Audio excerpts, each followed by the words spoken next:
Hello guys, welcome to my another blog. আমি চলে আসলাম আরও একটি সুন্দর ভিডিও নিয়ে আপনাদের সামনে।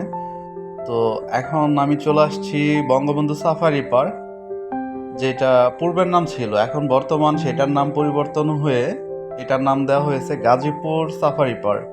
এইখানে হাজার রকমের প্রজাতি পশু পাখি, বনজ গাছ, ঔষধি গাছ, বিভিন্ন কিছু আছে যেগুলো আপনারা আসলেই দেখতে পারবেন। এইটার মোটামুটি আমি সঠিক জানি না, তারপর যতটুকু জানি আনুমানিক অনেক একর নিয়ে এই সাফারি পার্কটা প্রস্তুত করা হয়েছে। এটার প্রবেশ মূল্য 50 টাকা। আপনারা যে যে কেউ এখানে চাইলে আসতে পারবেন, সেইটা যে কোনো প্রান্ত থেকেই হোক না কেন।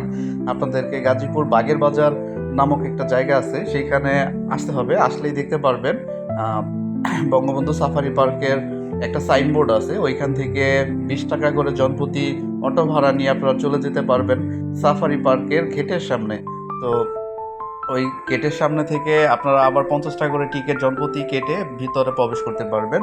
সেইখানে বিভিন্ন পশু পাখি আছে। পশু পাখি দেখতে গেলে আপনাদেরকে আলাদা করে আবার এন্ট্রি ফি দিয়ে সেটা পরিদর্শন করতে হবে। এছাড়াও অনেক কাছ থেকে, একদম নিকটবর্তী থেকে বাঘ দেখতে পারবেন। আর বাঘটা হচ্ছে ছোট একটা কিংডমের মতো বাঘ। সেইটা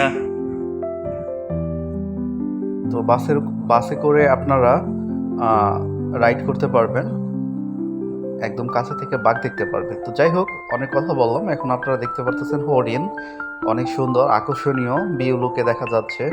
এবং এইখানে প্রতিটা গাছ, পশু পাখি সবগুলোর সামনে এদের বিস্তারিত ডেসক্রিপশন উল্লেখ করা থাকে, যেটা আপনারা পড়তে পারবেন।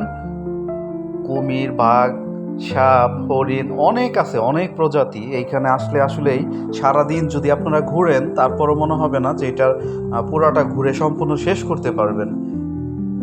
তো তার জন্য আপনারা যে কেউ চাইলে অটোরিকশা করে, যদি সেটা গেট পাস নিয়ে যেতে পারেন, তাহলে অটোরিকশা করে ঘুরে দেখতে পারবেন। এটা আমার জানা মতে ওইরকম গেট পাস দেওয়া হয় না, ক্ষেত্র বিশেষ। তো আপনারা এখানে কয়েকটা কটেজ আছে, সেটা শুধু যারা শুটিং করতে আসে কিংবা মডেল বা কোনো ভিআইপি অনুষ্ঠানের জন্য আসে, তখন তারা ওইটাতে রাত্রি যাপন করতে পারে। এছাড়া আদারওয়াইজ কেউ ওইখানে থাকতে পারেন না।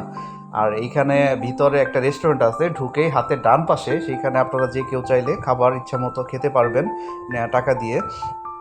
তো আমার দেখা মতে আপনারা সপরিবার নিয়ে ভ্রমণ করার জন্য উপযুক্তি এবং বেস্ট একটি জায়গা বঙ্গবন্ধু সাফারি পার্ক, যেটা এখন বর্তমান গাজীপুর সাফারি পার্ক নামে পরিচিত।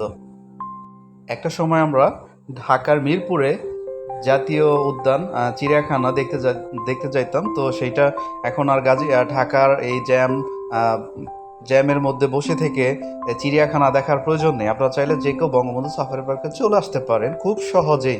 সবাই ভালো